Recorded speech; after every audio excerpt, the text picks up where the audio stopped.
It's time to enhance the relationship between expertise and impact, between knowledge and application. Welcome to a journey of discovery and empowerment. Welcome to All Physicians Lead, the Forbes Books podcast that highlights the critical leadership role that all practicing physicians take on every day.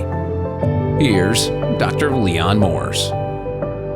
I'm back with Dr. Amanda Goodall, professor of leadership at Bayes Business School and author of her new book, Credible: The Power of Expert Leaders. Previously, we discussed her exciting career path, which began in the fashion industry at age 16, followed by a decade with charitable organizations before she graduated from the London School of Economics, then on to her PhD in leadership at Warwick Business School. Amanda, when we left off, we were discussing the Bayes Business School's Executive Master's Program tailored for physician leaders. What motivated you to develop that type of program? The reason I set it up was it came from the research, from this idea of we need more hospitals and more healthcare institutions led by doctors. Therefore, we naturally need to train them in leadership and management and many other skills to help them on that path. And the other side of it was that I guess even though I'm in a business school, I don't like the way that business and management education became generic. The concept, I'm not saying that the concept of an MBA is a bad thing, but there's lots of examples I use in the book where people sort of have an MBA and they always think that's enough. Therefore, you can just take this, one size fits all management education and lead any organization you want. And I think that is BS, I'm afraid. I really do. And I think management education, obviously we've talked about the military, it's always been tailored in the military. It used to be tailored in other areas. Civil service used to have their courses and, some mining institution would have theirs. This is going back years ago.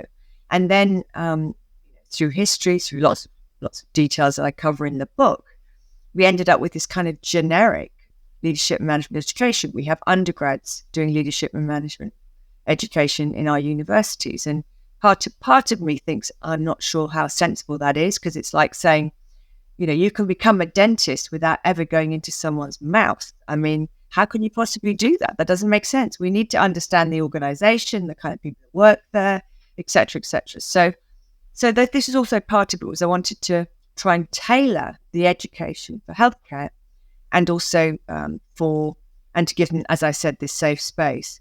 Now, the other thing that we did, again, which was sort of thinking about the most appropriate kind of education. So the other thing about an MBA is in the States, you do it 2 years. In the UK, you do it 1 year. But often people just go off, do their MBA or do their great education and management, and then they come back maybe to their organization or to the world and it's like, I'm here, I'm ready, I'm a leader now. Give me, tell me what you want me to do.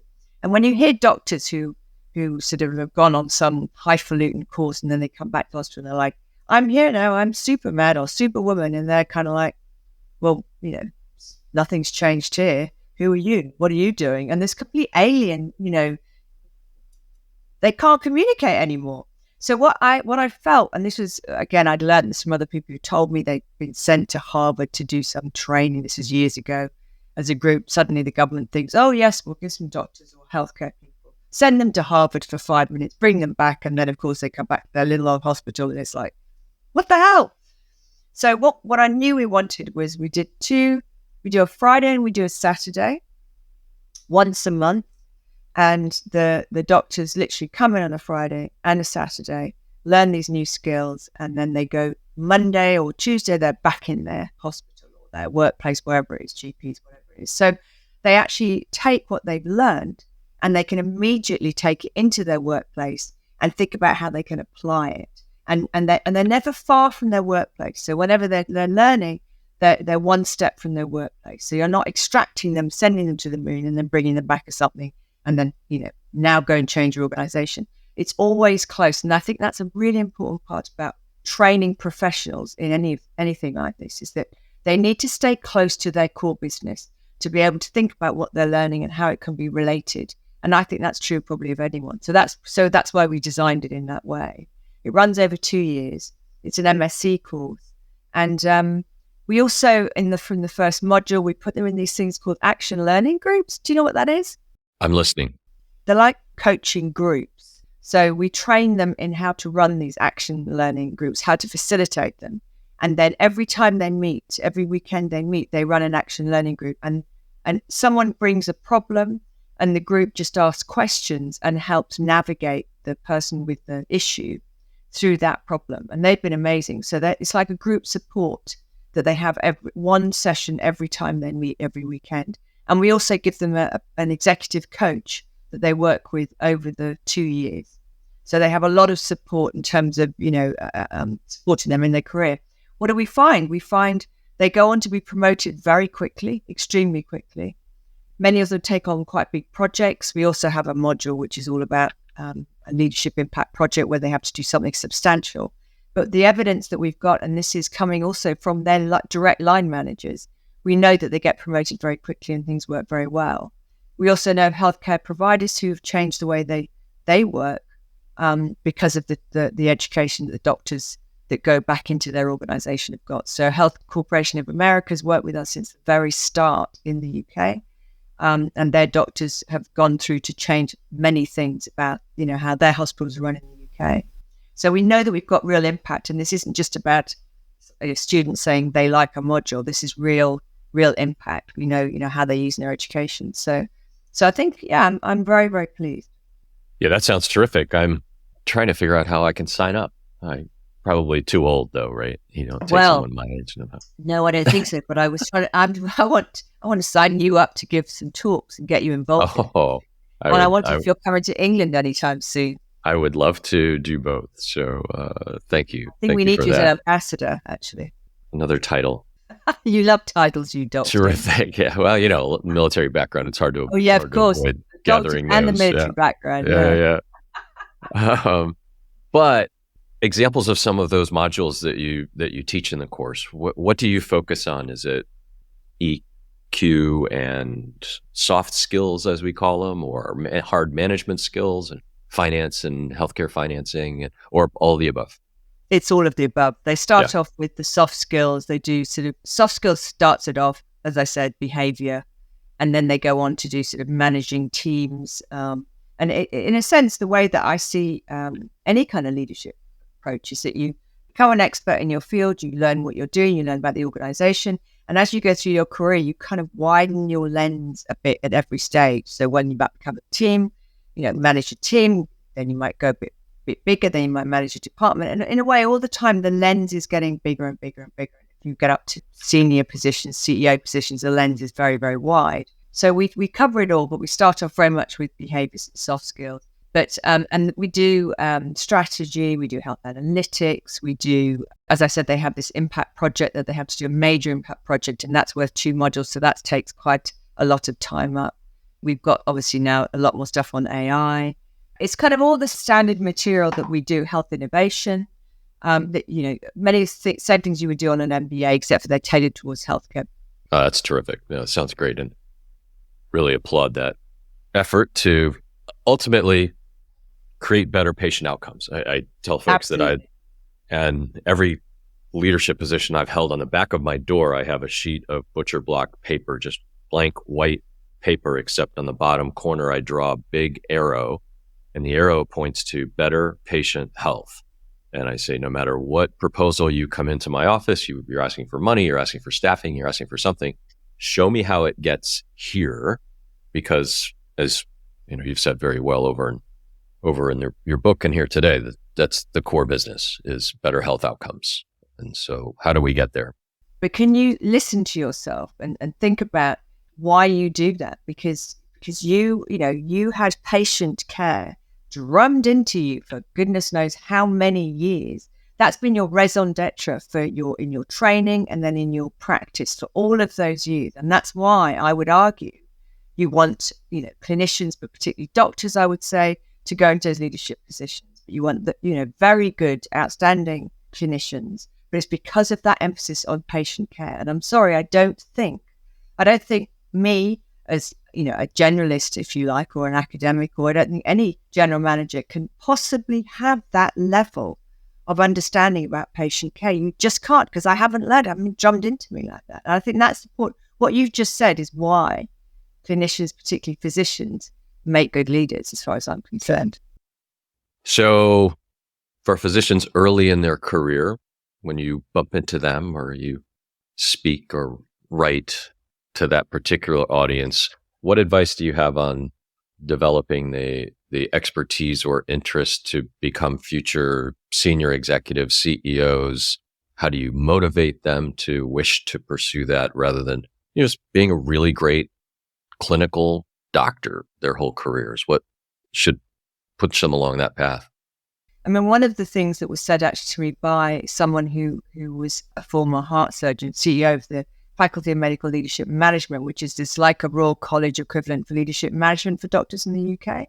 And he said one of the things that he uses to motivate people, because of course this old cliche about going to the dark side has prevailed for a long time, and we're all bored sick of it. But he said, if you care about patients, then if you step back and take on a bigger responsibility, you're going to have a much bigger impact on patient care and patient outcomes, even than you are at the one-to-one level. So he used to use that as a motivating factor.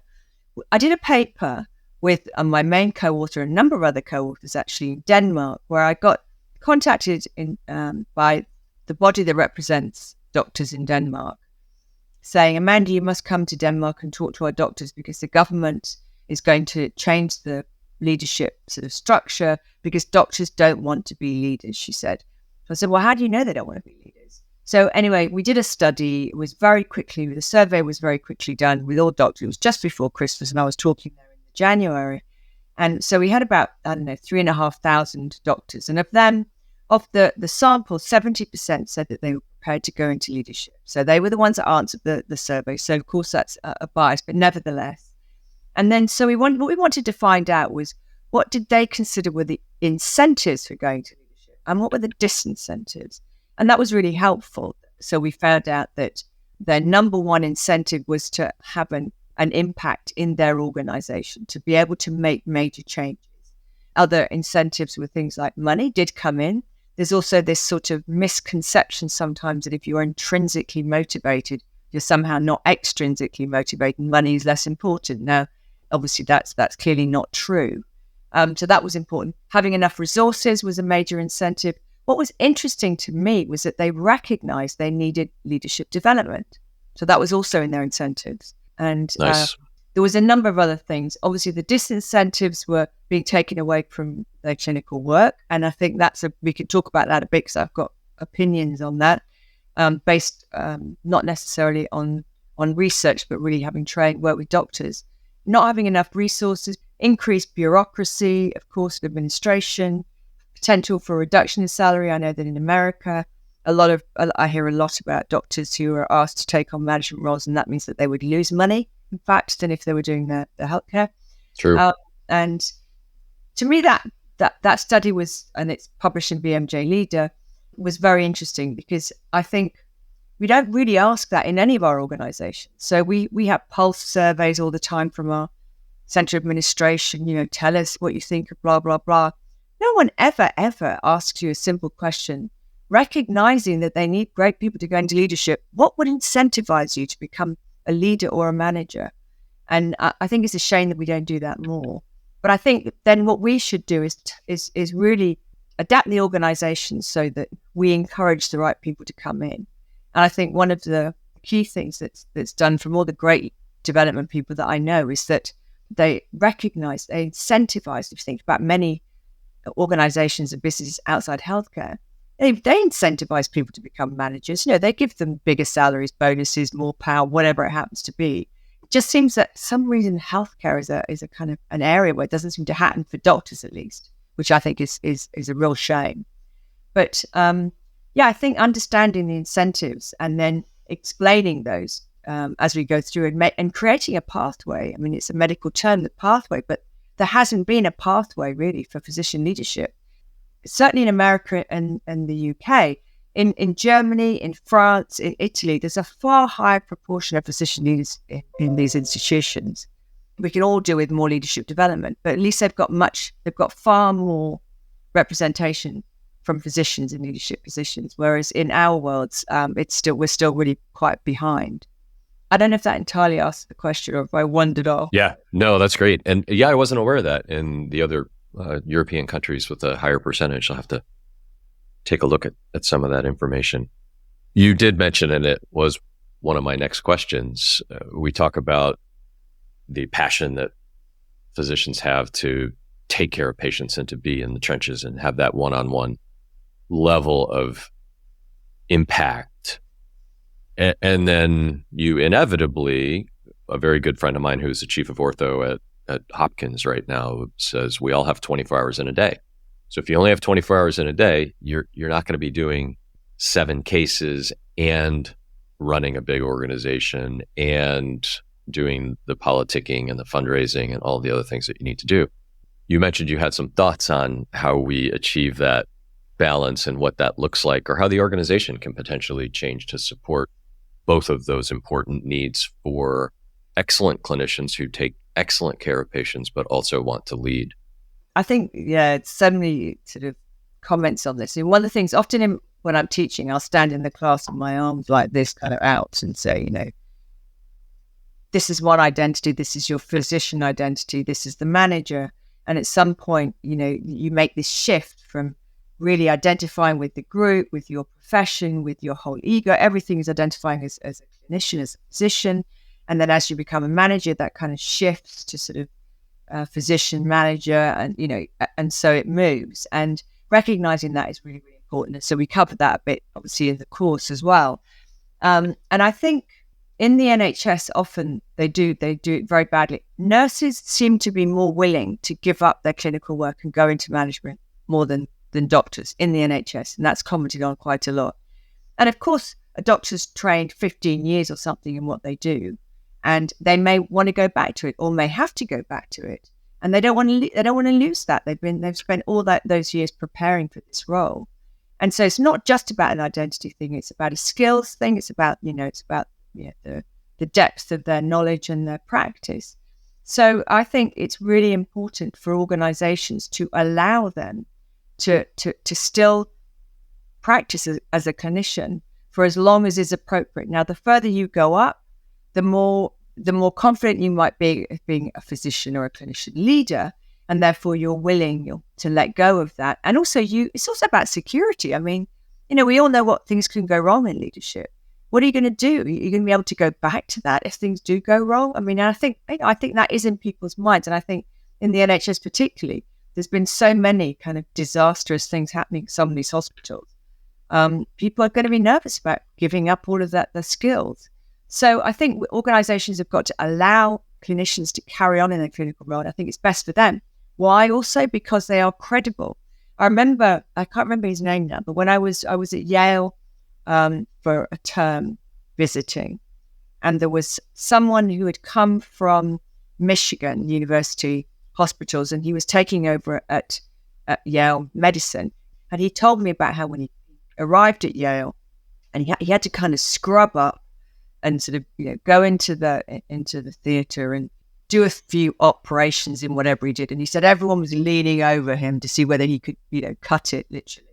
And he said once they all saw that I could do the job as well as they did, they all buggered off and let me get on with the job. And then he could kind of I do remember that story from the book. Yeah, he has to kind of do that. He had to prove himself to his new colleagues, and that's what credible is all about.